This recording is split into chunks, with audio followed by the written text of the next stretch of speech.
waxaan ka bilaabay ani wax male cadowgayga dhagartooda dhib male fankaan uma bana cid kale welcome sharma boy mar kale muusigayga wuxuu gaaray dal kale maba qaada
showgan waa showgii qarniga dhihi karnaa ama showgii waxaan ku tilmaami karnaa showgii ugu shidnaa 2021 sababtay tahay sida uu kacsay ama sida ay dadka si u xadireynayaan ama taageerayaasha u xadireynayaan inaba caadi ma boqolkiiba boqol waa sida ay u faraxsan yihiin ama ay dadka taageero ama taageerayaasha meesha ku soo qayb galay ay sida u dabaaldegayaan ama dabaaldegooda ama farxadooda inaba caadi ma boqolkiiba boqol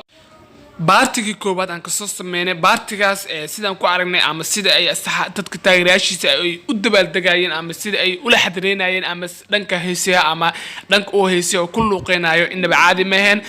taasna waxay ku muujinaysaa in ay taageerayaashiisa aad iyo aad ugu faraxsan yihiin ama showgan oo waa showgii qarniga ama showgan oo waa showgii aan inaba caadi ama show oo soo xasuusan doona fanaankan ama fanaaniinta faraha badan ay kasoo qayb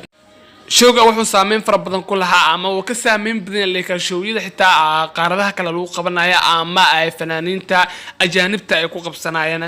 uu ka saameyn badan yahay uuna ka taageero badan yahay ama dadkii ka soo qayb galay hadii la arko ama dadkii asxaabtii ama dadkii just know fanaankan taageero ama fanaanka Sharma Boy xiiseeyo heesiisa marka taas waxay ku cadeynaysaa in ay xitaa ka taageero badan yahay ama ka saameyn badan yahay fanaaniin fara badan oo ajaanib ah taasna waxay muujinaysaa in ay Soomaalida ama dhanka Soomaalida ay fanaankan aad iyo aad u taageerto 100%.